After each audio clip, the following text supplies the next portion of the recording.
My daughter-in-law screamed at me in front of everyone. "Shut up, you washed-up old woman." And my son just kept eating as if nothing happened. My heart broke that Christmas Eve, but it wasn't for the first time. Today I'm going to tell you something I never thought I would. And if you for a second feel like this sounds familiar, I just ask that you leave a like and subscribe. It will help me to keep unburdening myself. My name is Hope Martinez. I'm 71 years old, and I live in a small apartment in the Lincoln Park neighborhood of Chicago. Until 8 months ago, I lived in the house of my eldest son, Ed, with his wife Lauren and my 3 grandchildren. I thought it was my home. I thought they were my family. It was December 2023. Christmas lights twinkled along the tree-lined streets of the neighborhood, and the aroma of mulled cider and gingerbread wafted through the open windows. I was wearing my navy blue apron, the same one I'd used for 30 years to cook the family's holiday dinners. My hands, wrinkled but firm, were crushing herbs for the stuffing I'd promised to make since November. It was 6 o'clock on the evening of December 24th. I had spent the entire day in the kitchen, since 5 in the morning, preparing a slow-roasted turkey, green bean casserole from scratch, sweet potato casserole, and the mulled apple cider that Ed loved so much when he was little. Steam rose from the pots like incense, filling the house with the aromas of my childhood in Louisiana, when my mother taught me that love is expressed by cooking for those you love. The dining room table was set with the embroidered tablecloth I had made myself 20 years ago, back when I still believed that family traditions were passed down from generation to generation like sacred treasures. Every plate, every glass, every piece of silverware had been placed with the care of someone preparing an altar, not just a simple dinner. My grandchildren were running through the living room. 12-year-old Sebastian, obsessed with his handheld video game, 9-year-old Valerie practicing TikTok dances in front of the mirror, and little 6-year-old Matthew, the only one who still came to hug me without being told to. Their laughter filled the house, and for a moment, everything seemed perfect. Ed arrived home from work with that tired expression he'd worn ever since he was promoted to regional manager at the insurance firm. His gray suit looked impeccable, but his eyes avoided mine when I said, "Honey, dinner's ready. Should I serve now?" "In a bit, Mom. Let me get changed," he replied without looking at me, heading up the stairs to their master bedroom, the one that used to be mine and his dad's, until I was widowed 5 years ago and became what Lauren called the grandma who helps us with the kids. Lauren came down from her room 15 minutes later, wearing a tight red dress that probably cost more than my 2 months of Social Security. Her platinum blonde hair fell perfectly on her shoulders, and her gold acrylic nails shone as she scrolled through her phone. She didn't greet me. She never did. "Hope," she said without looking up from her phone. "Did you warm up the dinner rolls? Sebastian says he wants them warm." "Yes, Lauren. Everything is ready. We just need you all to sit down." "Oh, you're so dramatic." "It's not a state dinner," she replied with that fake laugh she used when she wanted to make me feel ridiculous for caring about the details. I called the children to dinner. Sebastian shuffled in, headphones on, as if sitting down to eat with me was a punishment.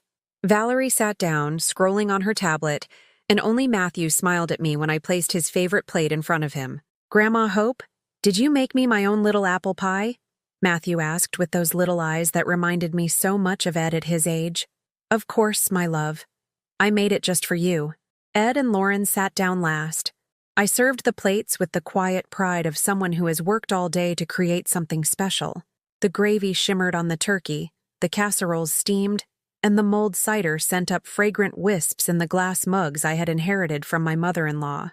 "This is delicious, Mom," Ed said, and for a moment my heart filled with hope. But then came the moment that would change everything.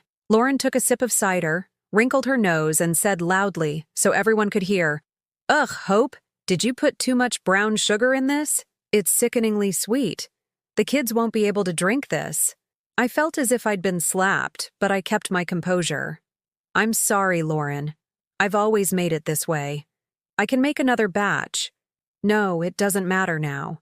"Sebastian, just have a soda instead." Sebastian obeyed immediately, pushing his full mug aside. Valerie hadn't even tried hers. Only Matthew kept drinking, smiling at me between sips. "I like it, Grandma. It tastes like the one great-grandpa used to make at his shop." Lauren shot him a severe look. Matthew, don't tell fibs. You never met your great-grandfather. But Mom told me, Matthew began. Matthew, be quiet and eat, Ed interrupted, without looking up from his plate. Silence spread across the table like an oil slick. I continued eating mechanically, each bite tasting like ash in my mouth. Through the window, I could see the neighbors' Christmas lights. Families who were probably laughing, making toasts, creating beautiful memories. We were creating something else. By the way, Mom, Ed said, wiping his mouth with a napkin, Lauren and I were talking. We think it's time for you to start thinking about a place that's more appropriate for you. The words hung in the air like invisible daggers. I put my fork down on the plate, and my hands began to tremble slightly. What did you say, honey? A nursing home, Hope. Lauren chimed in with the subtlety of a sledgehammer. There are some really nice ones out in Evanston. With people your own age, you'd be more comfortable. The children kept eating, oblivious to the bomb that had just exploded in the middle of our Christmas dinner. Only Matthew looked at me with confusion, as if he understood something terrible was happening but didn't know exactly what. But this is my house, I murmured, feeling the room begin to spin. I raised Ed here. I took care of his father here until his last day. I've taken care of you, of the children. Mom, understand. You're not young anymore. Sometimes you forget things. You left the stove on yesterday. It was just for a moment. And last week, you lost the car keys.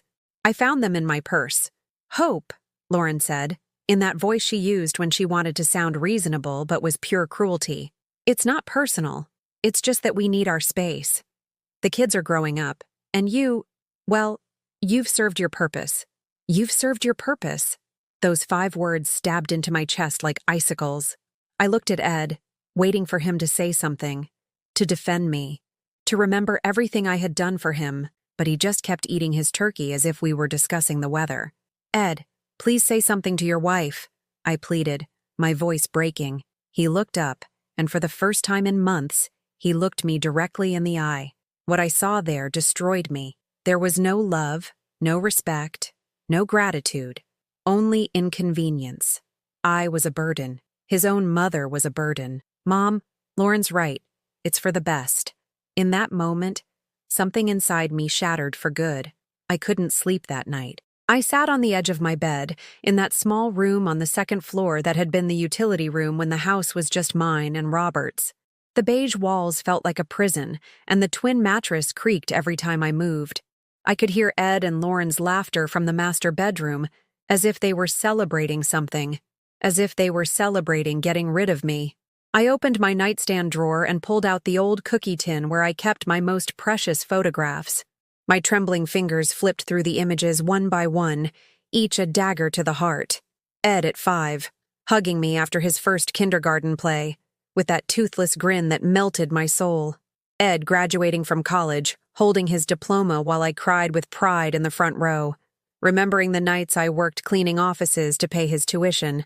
Ed on his wedding day, whispering in my ear, "Thanks for everything, Mom. You're the strongest woman I know." Lies. They were all lies. I closed my eyes and transported myself back to those years when he was my entire world. After his father died when Ed was 14, we were left alone in this house in the Bridgeport neighborhood. Robert had been a mechanic at a small shop, and when a heart attack took him, he left nothing but debts and my promise to keep our son in school. I worked as a house cleaner in 5 different homes. I would wake up at 4 in the morning to get to the first house on the Gold Coast, where I cleaned bathrooms and cooked for a family that didn't even know my last name. From there, I'd race to Winnetka, then Lake Forest, then Kenilworth, and finish up in Lincoln Park. 6 days a week for 8 years. Ed never knew that some nights I only ate plain bread for dinner so he could have meat on his plate. He never knew that I sold my mother's jewelry to buy him new school uniforms every year. He never knew that I turned down 3 marriage proposals because no man was going to be more important than my son's education. When Ed turned 16, he came home with a nervous smile and said, "Mom, all my friends are having big sweet 16 parties. Do you think I could have one?" My heart broke. I knew it was impossible. We didn't have money for a party, but I wasn't going to let him down either. That same week, I spoke with Carmen, my neighbor who ran a small diner. "Carmen, I need a favor. Can I borrow your backyard for a barbecue? I'm going to throw Ed a party, even if it's a simple one." I worked double shifts for 2 months. I sold my sewing machine, the only heirloom I had left from my grandmother. With that money, I bought meat, sodas, cheap decorations from the dollar store, and ordered a cake from the lady who sold desserts on the corner. The party was small, but Ed was glowing with happiness. His friends ate until they were stuffed. We sang a clumsy but loving happy birthday, and he hugged me so tight I thought he'd break my ribs. "You're the best mom in the world," he whispered as he cut the cake. "When I'm grown up, I'm going to give you everything you deserve." Now, sitting in this room that felt like exile, I remembered those words, and a bitter laugh escaped my throat. Ed had indeed given me what I deserved, according to him, a utility room and an order to disappear. I kept flipping through the photos. Ed on the day he graduated with his accounting degree, posing in his cap and gown while I pretended not to be exhausted after working 14 hours, so I could take the day off to attend his ceremony. Ed on the day he got his first job at an insurance company, celebrating at an expensive restaurant where I paid the entire bill with the money I had saved selling homemade pies on the weekends. Ed introducing me to Lauren for the first time, in this very living room 12 years ago. She was 25, working as a receptionist at a spa on Michigan Avenue, and from the first moment, she sized me up as if evaluating how much of a problem I would be in her relationship. "So nice to meet you, Mrs. Martinez," she had said with that fake smile that never changed. "Ed has told me so much about you." A lie. Ed had barely told her the basics, that I was his widowed mother and that we lived together. He never told her about the sacrifices, never explained why this house was paid off, never told her that everything he owed to a woman who had given her life for him. When Ed announced he was getting married, my world shook. Not because I didn't want him to be happy, but because I knew everything was about to change. "Mom, we want to live here for the first few years," he told me one afternoon while we were having coffee in the kitchen. "Just until we save up for our down payment. Lauren says this house has good space to start." "Of course, honey. This is your house," I replied, though something in my stomach twisted with worry. "But Lauren wants to do some remodeling, modernize it. She says it's very dated. My house, where I had raised my son, where I had mourned my husband's death, where I had built every important memory of my life, was dated for the princess from the Magnificent Mile. I spent my entire savings on that remodel. I replaced the floors, painted every wall, redid the kitchen with the tiles Lauren picked out, and bought new furniture that matched her style. My master bedroom became their master suite, and I moved into the small room upstairs. "It's temporary, Mom," Ed assured me while the contractors turned my home into his fiancé's whim. "We'll be gone in a year." 12 years later, I was still waiting. When Sebastian was born, I became the free nanny. Lauren decided she wasn't going to quit her job, so I would take care of the baby. Without pay, of course. It was my contribution to the family. I would get up at 3 in the morning to prepare bottles. I changed diapers, fed him, held him when he cried, took him to the pediatrician when he got sick. Lauren would come home from work, take a shower, eat the dinner I had cooked, and go to sleep. Ed would get home even later, exhausted from the office, and barely greet his son. "Mom, you're an angel," Ed would say when he saw me rocking Sebastian at 2 in the morning. "I don't know what we'd do without you." What they would do is hire a nanny and pay her. But I was free, so why bother? When Sebastian turned 2, Valerie arrived. Same story. When Valerie turned 3, Matthew arrived. By then, I was already 65, and my back protested every time I lifted the children. But I kept going because I thought I was building family bonds, that I was being useful, that one day they would thank me. They never thanked me. When Sebastian started kindergarten, Lauren decided it was also my responsibility to drive him there and pick him up every day. Then the same ritual with Valerie, and later with Matthew. I became the family chauffeur, the nanny, the cook, the laundress, the one who stayed to watch the kids when they went out to dinner. "It's just that we trust you more than any stranger," Ed would explain when I complained about being tired. "You know the kids adore you. The kids tolerated me. I was the grandma who was just there, like the refrigerator or the stove. Useful, but invisible. I remembered the day I turned 70. I had worked all morning preparing a family meal that no one had asked for, hoping someone would remember it was my birthday. Sebastian was 10, Valerie 7, Matthew 4, old enough to know what a birthday was. No one said a word. Ed came home from work, ate dinner, watched TV, and went to bed. Lauren spent the afternoon on the phone with her friends. The kids played video games. At 11 o'clock at night, I sat alone in the kitchen with a slice of bread and a single candle I found in a drawer. I sang happy birthday to myself, blew out the candle, and made a wish that someone in this house would see me as something more than a piece of furniture.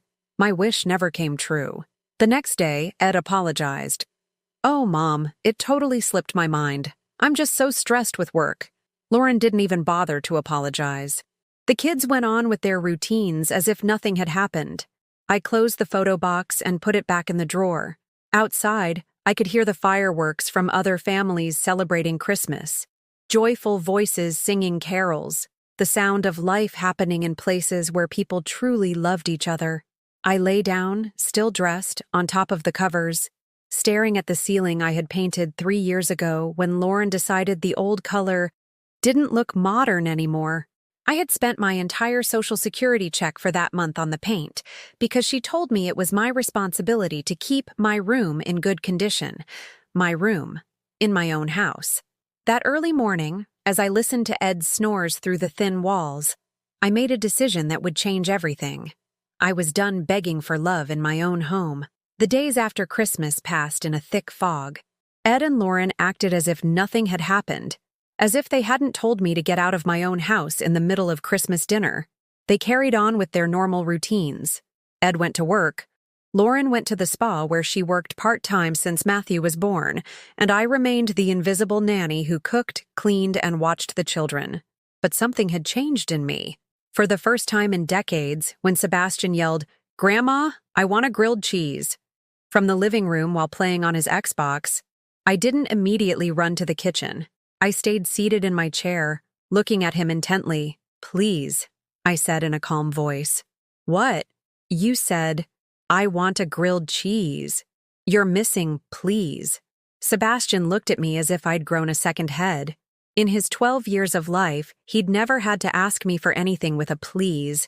I'd always anticipated his needs, always rushed to serve him before he even had to ask. "Please."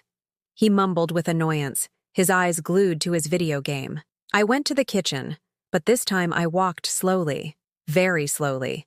I heated the skillet without rushing, prepared the grilled cheese with deliberate movements, as if each gesture was a small rebellion. When I brought it to him, it was warm instead of steaming hot. "It's cold," he complained. "It's perfect," I replied, and went to wash the dishes. It was a tiny change, but it felt like climbing Mount Everest. On Tuesday, January 2nd, while I was cleaning Ed and Lauren's master bedroom, I found something that broke my soul into even smaller pieces. I was dusting Lauren's nightstand when a folded piece of paper fell out from between the pages of a magazine. I picked it up to put it back and saw my name written on the first line. It was a printed WhatsApp conversation between Lauren and her sister Claudia. My heart started pounding so hard I thought I would faint. But I couldn't stop reading. "Claudia, did you tell the old lady to leave yet?" Lauren, "Yep, at Christmas dinner. You should have seen her face, LOL, Claudia. OMG, sis, you're savage. But it was about time, right?" Lauren, "We've been planning this for years. Ever since Matthew was born, I've been telling Ed we don't need her anymore. The kids are old enough now." Claudia, "And what does Ed say?" Lauren, "He was getting sentimental at first. You know how guys are with their moms. But I explained that we can sell this house and buy something better out in Naperville. This area is getting so run down." Claudia, "Sell the house? But isn't it hers?" Lauren, "Technically, yes, but Ed's an only child. When she dies, it'll be his anyway. Why wait? She's old. She's forgetting things. We can say she has dementia and file for a conservatorship." Ed, "I don't know, Lauren. I feel bad about it." Lauren, "Oh, Ed, don't be so dramatic. She'll be better cared for in a nursing home. And we'll be better off not having to look after an old woman." Ed. But doesn't it seem cruel? Lauren. Cruel? You know what's cruel.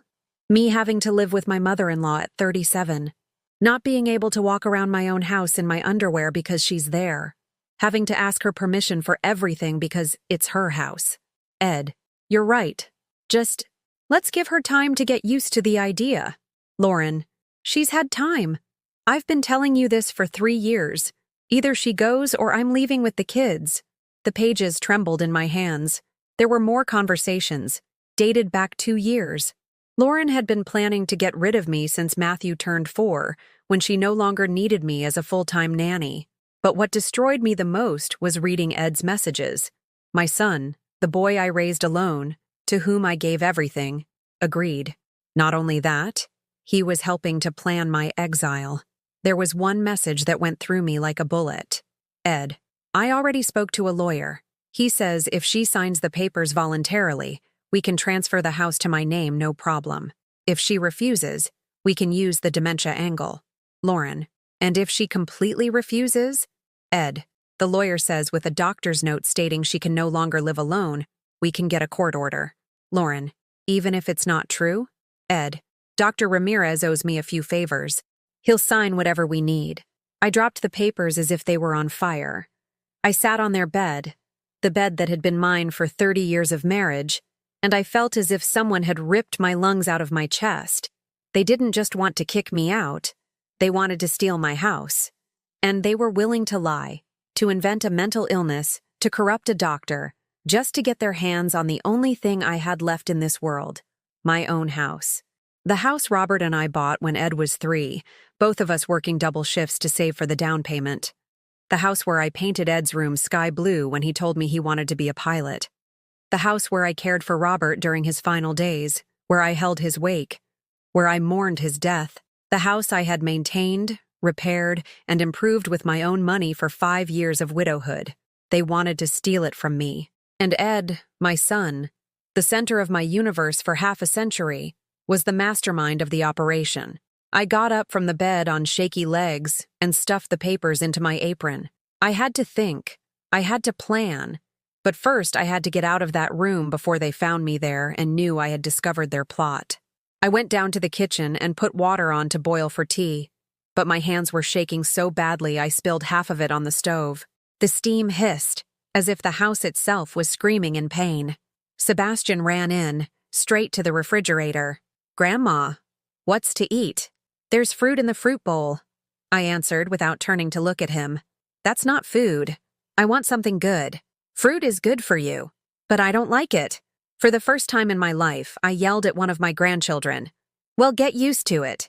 In this house, you eat what's available, not what you want." Sebastian froze.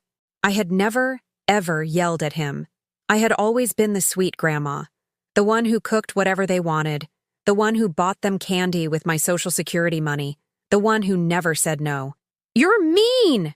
he yelled back and ran into the living room. 5 minutes later, Lauren came down, with that furious face she put on when someone didn't follow her rules. "Hope, what did you do to Sebastian?"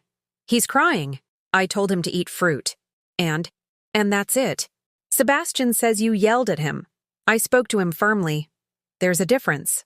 Lauren looked at me with those narrowed eyes she had perfected over years of treating me like an employee. "Don't you ever mess with my children again, is that clear?" Something inside me finally snapped. It wasn't just the pain of betrayal anymore. It was pure rage. "They're my grandchildren, too," I replied, looking her directly in the eye for the first time in years. "They are my children. You are just the grandma who watches them because I allow it. In my house." Not for much longer. The silence that followed was as thick as tar. Lauren realized she had said too much, but it was too late. I knew that she knew that I knew. "What do you mean by that?" I asked in a dangerously calm voice. "Nothing. Forget it." "No, Lauren. Tell me." "Not for much longer." "What?" She turned to leave, but I stopped her by grabbing her arm. "Let go of me, you crazy old woman." "Crazy old woman? Is that what I am to you?" "Hope, just leave me alone. You're getting hysterical. You should go lie down." "I'm not hysterical. I'm seeing things clearly for the first time in years." Lauren yanked her arm free and ran up the stairs, yelling for Ed from the first step. Ed! Your mother is acting really weird. I was left alone in the kitchen, with the water boiling on the stove, and my world falling apart around me. But for the first time, I didn't feel like a victim. I felt like a woman who had just discovered she was at war. And wars are won with strategy, not with tears. I took the papers from my apron and read them again, this time taking mental notes. Names, dates, specific plans. If they wanted to play dirty, they were about to find out that 50 years of raising children and maintaining a home had taught me to be more cunning than they thought. That night, after everyone had gone to sleep, I looked up the number of a lawyer specializing in family estate law online. If Ed wanted my house, he was going to have to kill me first. The next morning, Ed was waiting for me in the kitchen when I came down to make breakfast. He was sitting at the table with that rigid posture he adopted when he wanted to have a serious talk, his hands clasped on the tablecloth as if it were a business meeting.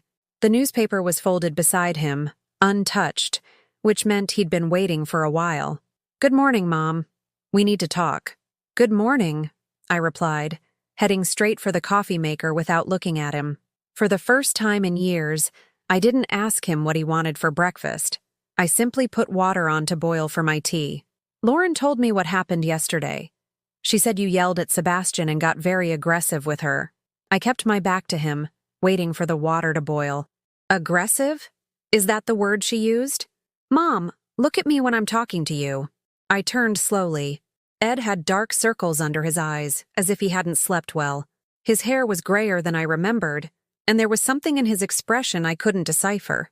Guilt? Fear? Annoyance? "I'm looking at you, Ed. What else do you want? I want you to explain what's going on with you. This isn't like you." "What isn't like me? That I won't let your son scream at me? That I won't let your wife treat me like trash in my own house?" Ed sighed and ran his hands over his face, just as he had since he was a boy when something overwhelmed him. "Mom, nobody is treating you badly, but you're changing, and that worries us." "Worries us? Who is us?" "Lauren and me. The kids, too. Sebastian was very scared yesterday. Sebastian was surprised because for the first time in his life, someone told him no. You're his grandmother, not his mother. You don't have the right to discipline him." Those words were like a slap. I stared at him, this 42-year-old man who didn't remember the thousands of nights I stayed up with him when he was sick, the times I carried him to the doctor because we couldn't afford a taxi, the afternoons I sat with him to do his homework because I was exhausted from work, but it was more important for him to learn. "I don't have the right?" I repeated slowly. "Did you take that right away from me? Or did your wife? Mom, don't make this harder than it already is." "Harder for whom, Ed? For you? For the woman who is forcing you to kick your own mother out of her house?" Ed turned pale. "What are you talking about?" "You know exactly what I'm talking about." "Mom, I think you're confused. Nobody is kicking you out. We're just suggesting that maybe it would be good for you to have your own space, with people your age." "People my age? You mean old people abandoned by their families?" "You're not being abandoned. We'll visit you. You'll still be part of the family." "Ed, please, stop lying to me." He got up from his chair and started pacing the kitchen, just as he did as a boy when he didn't know how to get out of trouble. "Mom, this is what's best for everyone. You'll be better cared for. We'll have our space. And my house? What about your house? What's going to happen to it when I'm gone?" Ed avoided my gaze. "Well, someone has to take care of it. Maintain it. Pay the property taxes. I pay the taxes. I maintain it." "Yes, but when you can't anymore." "When I can't anymore, what? Are you going to sell it? Are you going to move to Naperville like your wife wants so badly?" Ed froze. His face changed completely, as if he'd seen a ghost. "How do you know about Naperville? How do you think I know, Ed?" The silence between us stretched like an abyss. Ed sat down slowly, his hands trembling. "Mom, You what? You didn't know your wife prints out her conversations and leaves them lying around the house? You didn't know I would find her plans to steal my assets?" "It's not stealing, Mom. It's estate planning." "Estate planning? Is faking a dementia diagnosis estate planning?" Ed shot up so fast the chair wobbled. "You read our private messages? I found them in my bedroom while cleaning up your mess." That's an invasion of privacy. And what is planning to steal my house while pretending to care about me? Just then, Lauren came down, already dressed for work, with that look of superiority she put on when she wanted to control a situation that had gotten out of her hands. What is all this commotion? You're going to wake the children. Your mother-in-law read our private conversations, Ed said in an accusatory tone. What conversations? Lauren asked, but her face had already changed. She knew exactly which ones we were talking about. The WhatsApp ones, where you plan to kick me out, sell my house, and invent that I have dementia. Lauren laughed, but it was a nervous, forced laugh. Oh, Hope, what are you talking about? I think you really are a little confused. Confused? Do you want me to read verbatim what you wrote about me? Hope, whatever you read, you misinterpreted it. Ed and I only want what's best for you. Liar. The word escaped my mouth with a force that surprised even me. Lauren took a step back. What did you call me? Liar. Schemer. Thief. Ed, say something to your mother. Ed stood between us, looking smaller than I had ever seen him. Mom, please calm down. I will not calm down. For 50 years I stayed quiet. For 50 years I put up with it. For 50 years I put others before myself. That's over. Hope, you're very agitated, Lauren said with that condescending voice she used when she wanted to make me feel crazy. Maybe you should see a doctor. Ed, do you see what I was telling you? She's not mentally well anymore. Don't you call me crazy, I shouted with more force than I had used in my entire life. At that moment, all 3 children came downstairs, drawn by the yelling. Sebastian was in the lead, a scared look on his face. Valerie hid behind him, and Matthew was clutching his teddy bear. Why is Grandma yelling? Matthew asked in a trembling voice. Because she's sick, sweetie, Lauren answered immediately. Sometimes when old people get sick, they act like this. I am not sick, I yelled again. Matthew started to cry. Valerie hugged her mother's legs. Only Sebastian stared at me, as if looking at a stranger. Grandma, why are you so angry? He asked me. I looked him in the eye. This grandson I had cared for since birth, for whom I had made breakfast for 12 years, whom I had taken to the doctor when he was sick because his parents were working. And I decided to tell him the truth. Because your parents are going to kick me out of my house, Sebastian. They're going to send me to a nursing home so they can keep everything that's mine. Hope! Lauren shrieked. Don't put crazy ideas in the children's heads. They're not crazy ideas. It's the truth. It's a lie. You're making my children sick with your fantasies. Ed finally reacted. That's enough, both of you. Kids, go to your room. No, Sebastian said. I want to know what's happening. Sebastian, obey your father, Lauren told him. Is it true, Dad? Are you going to kick Grandma out? Ed looked at his son, then at me, then at Lauren. I could see the internal struggle on his face. The boy I had raised fighting against the man he had become. Sebastian, it's complicated. Is it true or not? Yes, I said. It's true. It's not true, Lauren said at the same time. Sebastian looked at all of us, confused. Valerie was crying silently. Matthew clung tighter to his bear. I want everyone to go away, Sebastian said suddenly. I want you to stop yelling. And he ran into the living room, followed by his siblings. The 3 of us adults were left in the kitchen, in a silence that felt like the end of something that could never be repaired. Are you happy? Lauren said, her voice dripping with venom. Are you happy now that you've traumatized my children? You traumatized them when you decided to rob their grandmother. Hope, Ed said in a tired voice. This can't go on. You're right, I answered. It can't. I took off the apron I had worn for 10 years in that kitchen and left it on the table. For the first time in decades, I wasn't going to clean up anyone's breakfast. I wasn't going to prepare anyone's lunch. I wasn't going to be the maid in my own house. As of today, I told them with a calm that surprised me, everyone is going to live their own life. You do whatever you want. I'm going to do whatever I damn well please. And I went up to my room, leaving them with their jaws open and a dirty kitchen that someone else would have to clean for the first time in a decade. I locked myself in my room for the rest of the morning, but I didn't cry. For the first time in months, I didn't cry. Instead, I took out an old notebook where I used to write down recipes and started writing. Names, dates, amounts of money, everything I had spent on this house, all the improvements I had paid for, all the sacrifices I had made. I wrote for 3 straight hours. When I was done, I had a list 43 pages long. 43 pages of my life converted into numbers and dates that no one had ever valued. Around noon, I heard Ed leave for work. Lauren came down to the kitchen and started opening and slamming cabinets with exaggerated noise, expecting me to come down and make her lunch as I had done for 12 years. After half an hour of noise, I heard her yell from downstairs, "Hope, there's nothing to eat." I didn't answer. "Hope, the children are hungry."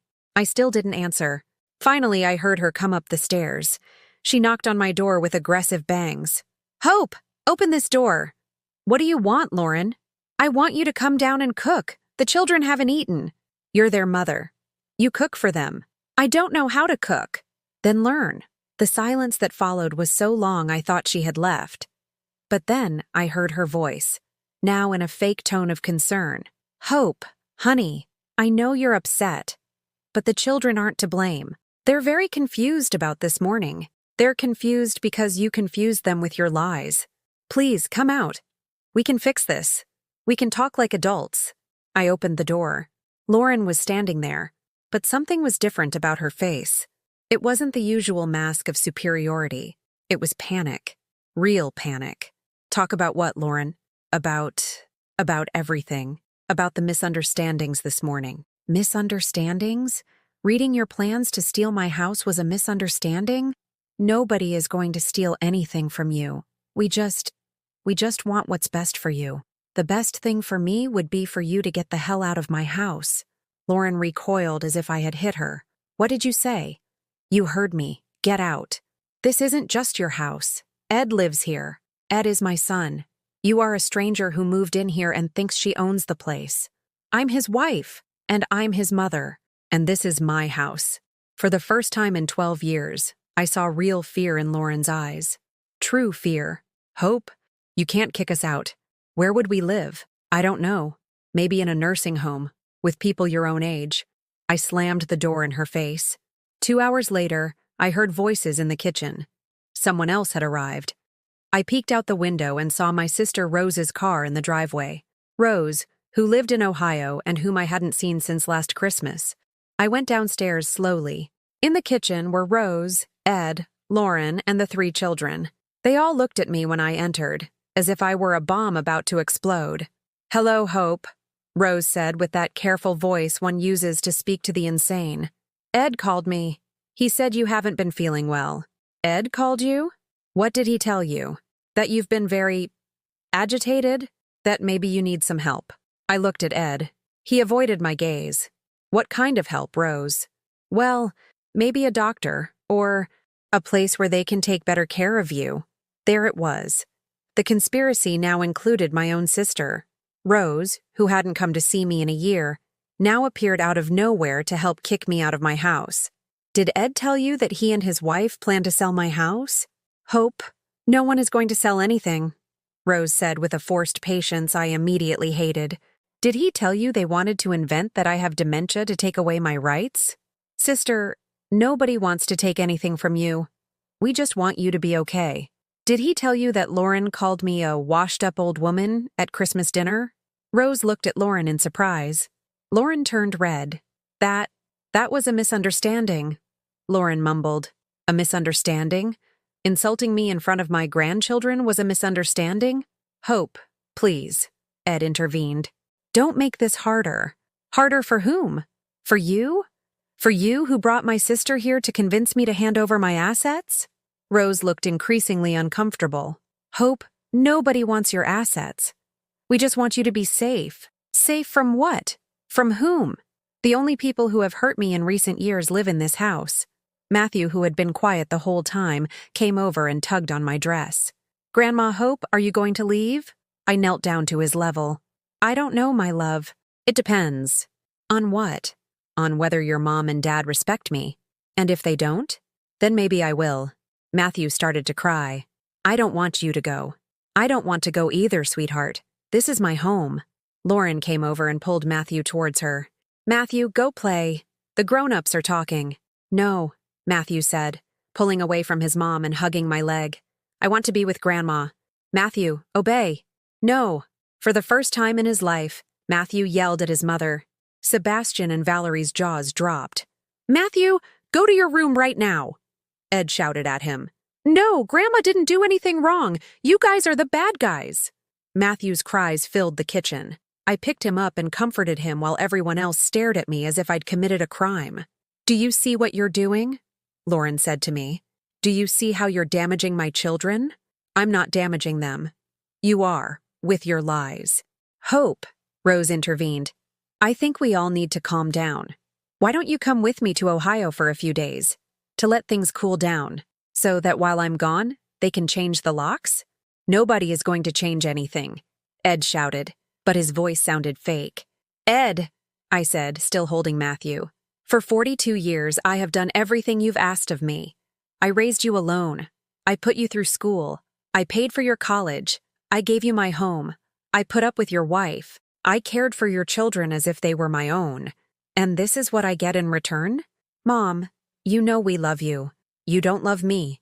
You use me. That's not true, isn't it?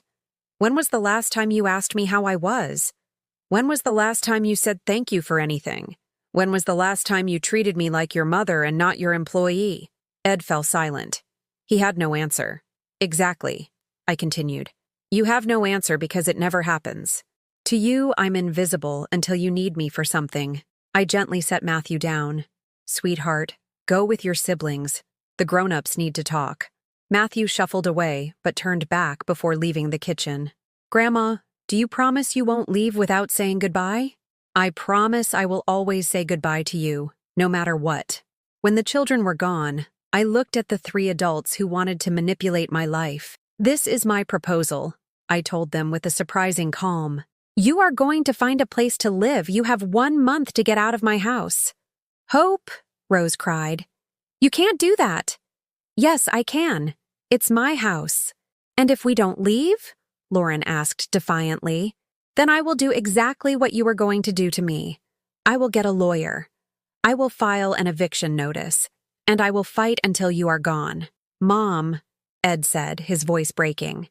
You can't be serious. I have never been more serious in my life. And where are we supposed to live? I don't know, Ed. That's your problem, not mine.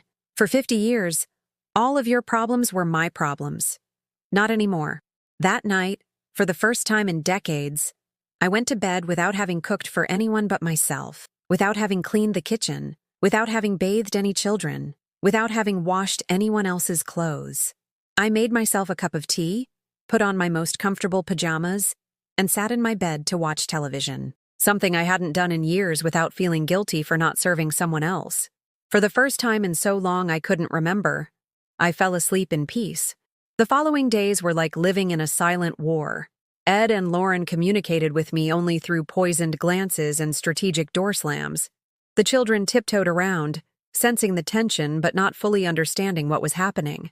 Rose had stayed for 3 more days, trying to convince me I was sick and needed professional help. But in the end, she went back to Ohio empty-handed. Ed had missed 2 days of work, something he never did, dedicating himself to whispered phone calls from the backyard. I knew he was looking for lawyers, maybe talking to the Dr. Ramirez they had mentioned in their messages. But for the first time in my life, I wasn't afraid. I had made a decision, and with each passing day, I felt more certain of it. On Friday afternoon, as I was preparing my own meal in the kitchen that finally felt like mine again, Ed walked in with a manila envelope in his hands. His face was grim, like when he was a boy and had broken something valuable. Mom, we need to talk. Talk. I have something to show you. He opened the envelope and took out several documents. He placed them on the table carefully, as if they were explosives. What is that? It's a medical evaluation from Dr. Ramirez. I felt a bucket of ice water dump over me. There it was. They had finally done what they had planned. A medical evaluation for what? For your mental state. I took the papers. There was my name, my age, and a diagnosis that made my hands shake. Mild cognitive decline with episodes of aggression and paranoia. Constant supervision and evaluation for institutional care is recommended. Ed, I said in a dangerously calm voice. When was I evaluated? Dr. Ramirez says that based on the symptoms we described. What symptoms? The aggressive episodes, the erratic behavior, the accusations. Accusations? You mean when I read your messages planning to steal my house? Mom, please, this is for your own good. I tore the papers into tiny pieces and threw them on the floor. Ed stood there, paralyzed. Is that the best you could do? A fake diagnosis? It's not fake, Mom. Dr. Ramirez is a professional. Dr. Ramirez is a crook who signs whatever he's paid to sign. That's not true, isn't it? Then why didn't you take me to see him for an examination? Why didn't you ask me if I wanted an evaluation? Ed had no answer. Because you know there's nothing wrong with me. Because you know it's a lie. Because you know it's the only way to steal what's mine. Just then, Lauren came in from outside, loaded with grocery bags. Seeing the torn papers on the floor, she dropped everything. What happened here? What happened is that your stupid plan didn't work, I told her. What plan? The one where you invent that I'm crazy to take my house. Lauren looked at Ed in panic. You showed her the papers? I had to. You're an idiot. We were supposed to go to the lawyer first. What lawyer? I asked. They both fell silent. What lawyer? Mr. Martinez, Ed mumbled. And what did Mr. Martinez tell you? That, with the medical diagnosis, we can petition for a legal conservatorship. A conservatorship? To manage my assets? To protect you, Mom. To rob me. At that moment, the 3 children came in, drawn by the shouting. Sebastian was in front, as always. But this time his face was different. It wasn't fear. It was anger. Why are you yelling again? He asked. Because your parents want to steal your grandmother's house, I answered him directly. Hope! Lauren screamed. Don't drag the kids into this. Why not? They're old enough to know their parents are thieves. We are not thieves, Ed yelled. No? Then what are you? What do you call someone who invents an illness to take an old woman's house? Sebastian walked over to me. Grandma, what's a conservatorship? It means your parents want a judge to say I'm crazy so they can control my money and my house. But you're not crazy. No, my love, I'm not crazy. Then why do they want to do that? Because they're greedy. That's enough, Lauren shrieked. Ed, do something. Your mother is poisoning my children. Ed looked lost, like a child who didn't know which side to take in a fight. He finally grabbed Sebastian by the arm. Sebastian, go to your room. No. I said go. No, I want to stay with Grandma. Valerie hid behind me. Matthew clung to my leg. You see? I said to Ed and Lauren. Even your own children know which side is right? Lauren became hysterical. I will not allow a bitter old woman to put ideas into my children's heads. A bitter old woman? Is that what I am? Yes, that's what you are. A bitter old woman who can't accept that we don't need you anymore. You know what?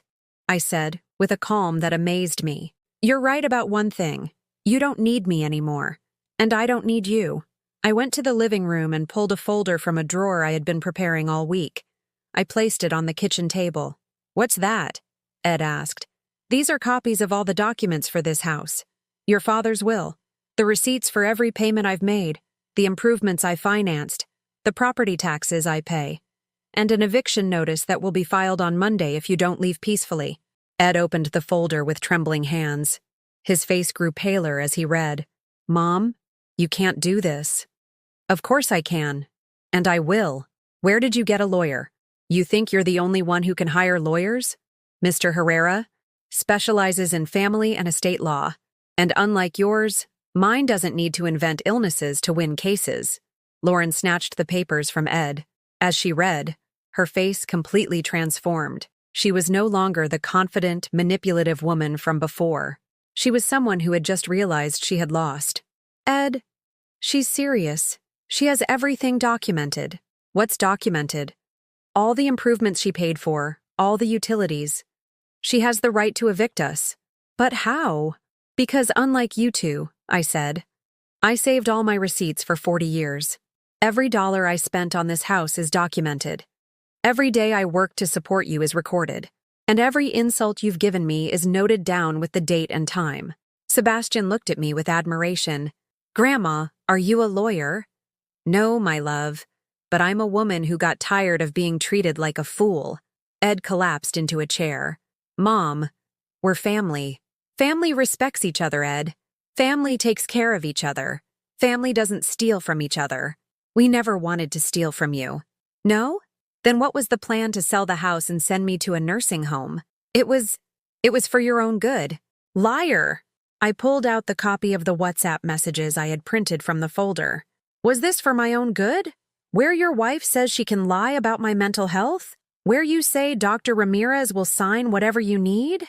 Where you plan how to sell my house to buy yourself something better in Naperville? I handed him the copies. Ed read them and turned green. Ed, I said, my voice more serious than it had ever been in my life. I gave you life. I raised you. I loved you. I gave you everything I had, but that doesn't give you the right to destroy me. Mom, no, I'm not your mom anymore.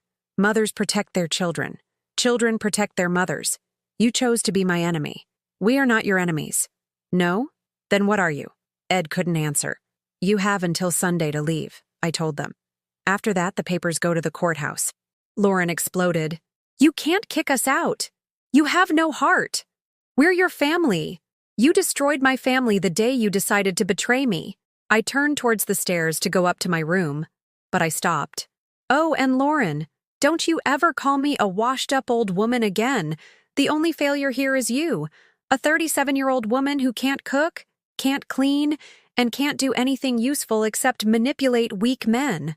I went up to my room and locked the door. Downstairs, they were left with their silence, their papers, and the reality that the helpless old woman they thought I was actually a woman who had just declared war. And wars are won by the one who is best prepared. Saturday morning, I had breakfast alone in my kitchen for the first time in 12 years. Ed, Lauren, and the children had left early, supposedly to look for an apartment, but I knew they were plotting something. I recognized that look in Ed's eyes. The same one he had as a teenager when he'd done something wrong but hadn't told me about it yet. At 2 p.m, while I was watching television in the living room, the doorbell rang. I opened the door to find 2 men in blue uniforms and a woman in a white coat. Behind them stood Ed, his face a mixture of guilt and determination. Mrs. Hope Martinez? One of the uniformed men asked. Yes, that's me. We're paramedics. We received a report that you require urgent medical attention. I looked at Ed over the paramedic's shoulder. What report? Your son informed us that you've had episodes of violence and mental confusion. We're here to evaluate you and, if necessary, transport you to a medical facility. A medical facility? Or a psychiatric facility? The woman in the white coat stepped forward. Ma'am, I'm Dr. Patricia Vega. We just want to make sure you're okay. May we come in? No. Ma'am, if you don't cooperate, we'll have to request police assistance. There it was, the last desperate resort. If they couldn't get my house with fake documents, they were going to try to have me committed by force. Ed, I said, not letting anyone in, is this your plan? To send me to a psych ward? Mom, we just want you to be evaluated. If you're fine, you'll come right back home. If I'm fine, according to whom? According to Dr. Ramirez, who already invented a diagnosis without ever seeing me. This is a different procedure, Mom. It's official. It's official because you paid for it, right? Ed didn't answer, but his silence was answer enough. Ma'am, Dr. Vega intervened, I understand your resistance, but your family is concerned. They've reported aggressive behavior, paranoia, episodes of rage. Episodes of rage? You mean when I defended myself against them trying to steal my house? Your son told us you've been making baseless accusations. Baseless? I ran to the living room and returned with the folder of documents. I held it out to the doctor. Here are the copies of their messages planning to kick me out and steal my house. Here is the false diagnosis from Dr. Ramirez. Here are the documents that prove this house is mine. Does that seem baseless to you? The doctor opened the folder and began to read. Her expression gradually changed as she went through the documents. Ed, I said while she read, did you really think it would be this easy? That I would just let you take me away like some crazy person without fighting back? Mom, this is for your own good. Stop saying that. Just then, a taxi pulled up and a man in a suit got out. It was Mr. Herrera, my lawyer. Mrs. Martinez, he said, approaching. I received your call. Is there a problem? Yes, Mr. Herrera. They are trying to have me committed by force based on false reports. Mr. Herrera addressed the paramedics and the doctor. I am Mrs. Martinez's attorney. Under what authority are you here? We received a family report of a psychiatric emergency, one of the paramedics replied. Do you have a court order? It's not required in emergency cases. What emergency? The lady is perfectly calm and coherent. Dr. Vega had finished reading the documents. She approached Ed with a serious face. Sir, did you report that your mother is making baseless accusations? Yes. Have you read this? She showed him the printed WhatsApp messages. Ed turned pale. That doesn't mean... It means that your mother's accusations are fully documented. It means there is evidence that you and your wife plan to take her property. Doctor. Mr. Herrera interjected. What is your professional evaluation of Mrs. Martinez? The doctor looked at me. Ma'am, may I ask you a few basic questions? Of course. For the next 10 minutes, I answered questions about the date, my age, my address, recent events, simple math problems. Everything a real doctor would do to assess a person's mental state. My evaluation, the doctor finally said, is that Mrs. Martinez is completely lucid, oriented to time and space, and presents no signs of cognitive decline or a psychiatric episode. So? Ed asked desperately. So there is no medical basis for an intervention. In fact, sir, filing false emergency medical reports is a crime. Ed staggered back as if he'd been slapped. Furthermore, the doctor continued, based on these documents, it appears the only person at risk here is Mrs. Martinez, as the victim of attempted property fraud. At that moment, another car arrived. It was Lauren with the children. Seeing the paramedics, the doctor, and the lawyer, she ran towards us. What's going on? She asked, out of breath. Your plan failed, I replied. What plan? The one to have me committed to get my house. Matthew let go of Lauren's hand and ran to me. Grandma, are they going to take you away? No, my love. Nobody is taking me anywhere. Ma'am, the doctor said to me, do you wish to file a complaint against the individuals who made the false report?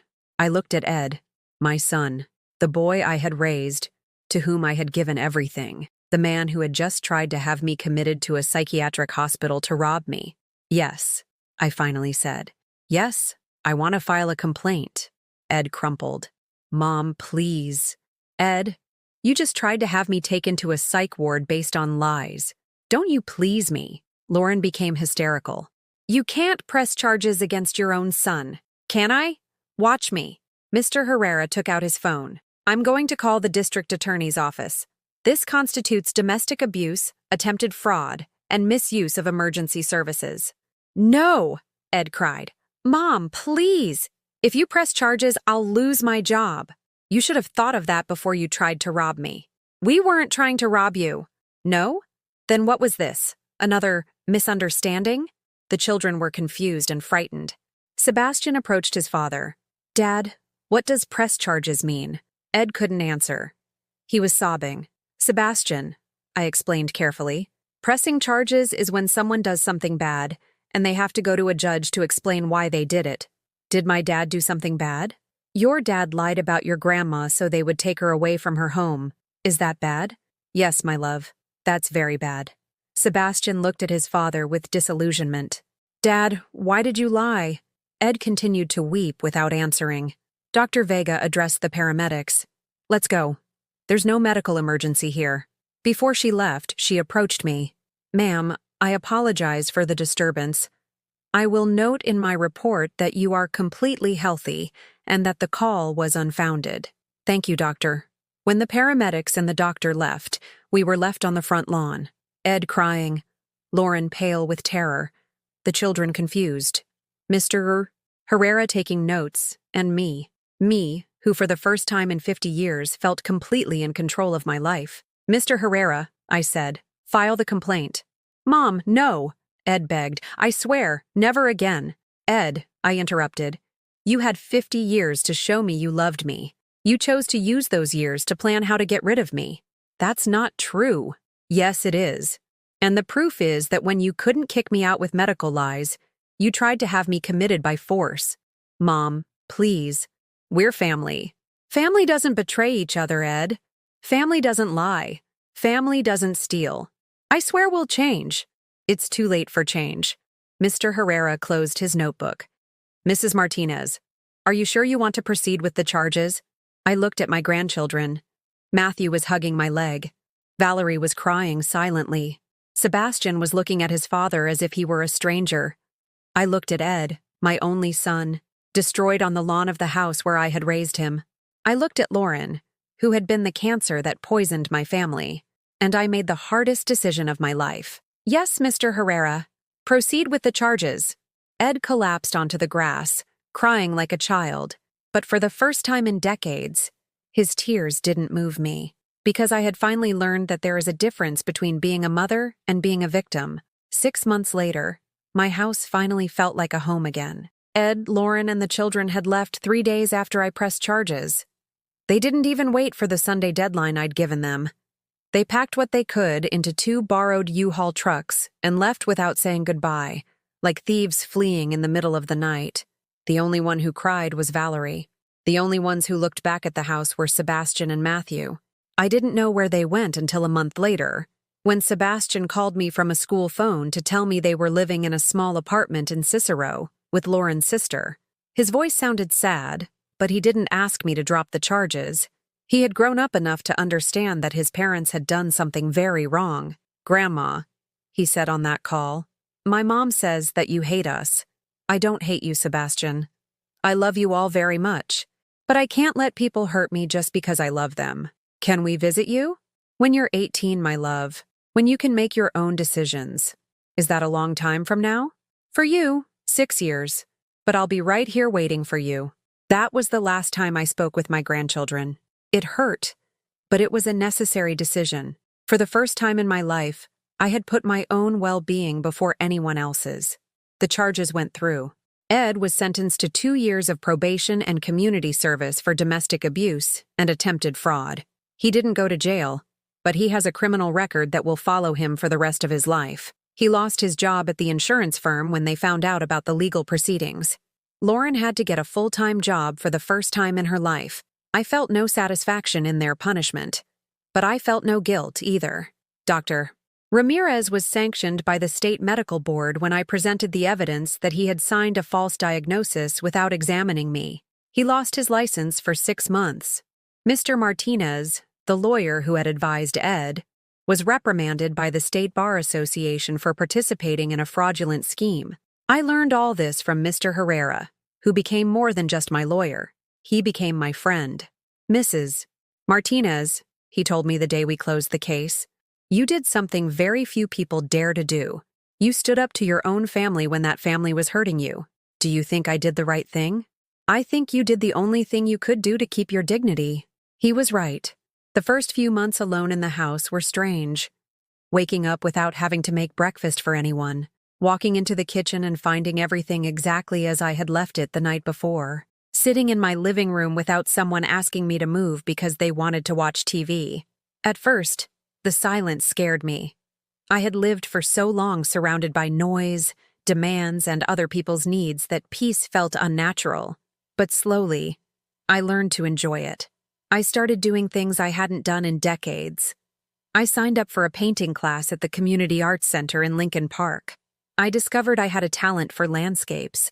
My hands, which had spent 50 years cooking for others, cleaning for others, serving others, turned out to be surprisingly skilled at creating beauty.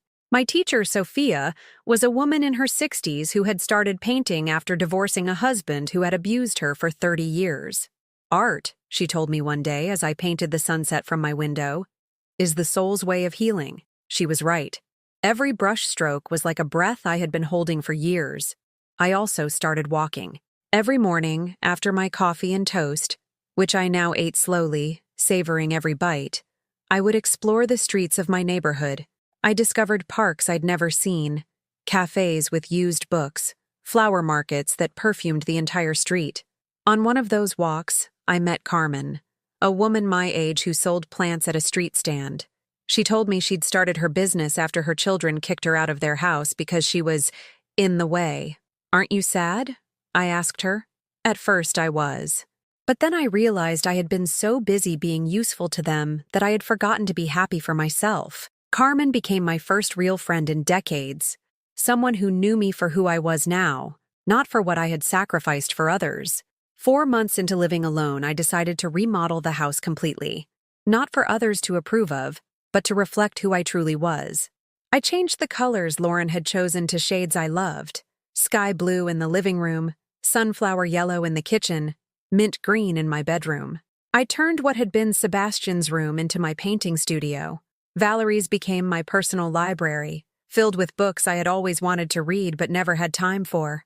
I transformed Matthew's room into a sunroom for the plants Carmen had taught me to care for.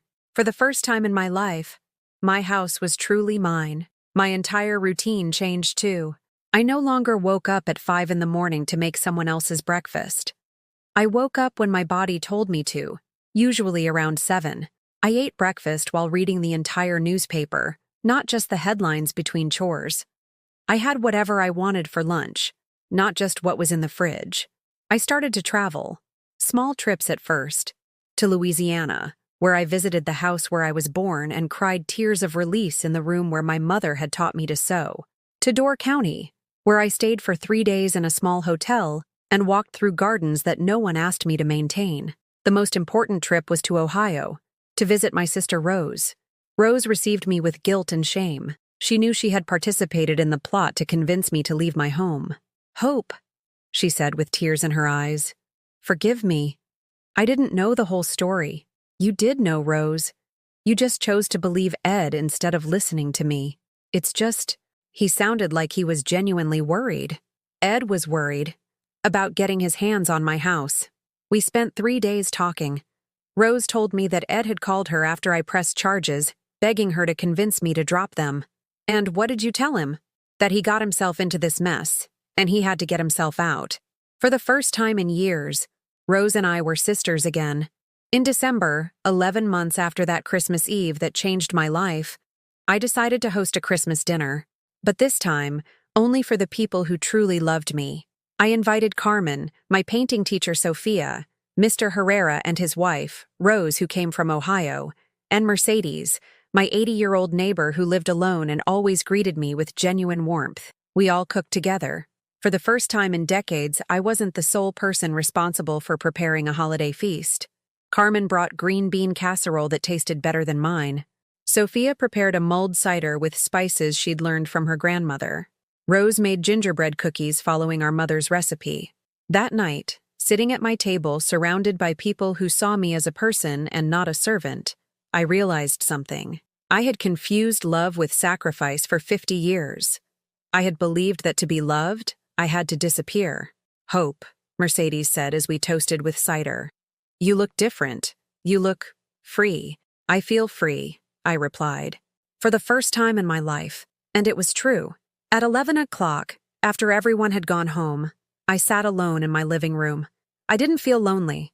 I felt accompanied by myself. I looked at the new photographs I had hung, my paintings, pictures from my travels, images of my new life. There wasn't a single photo from the time when I lived to serve others. On the coffee table was a gift that had arrived that morning. It was from Sebastian, a handwritten letter on notebook paper. "Grandma, I'm 13 now.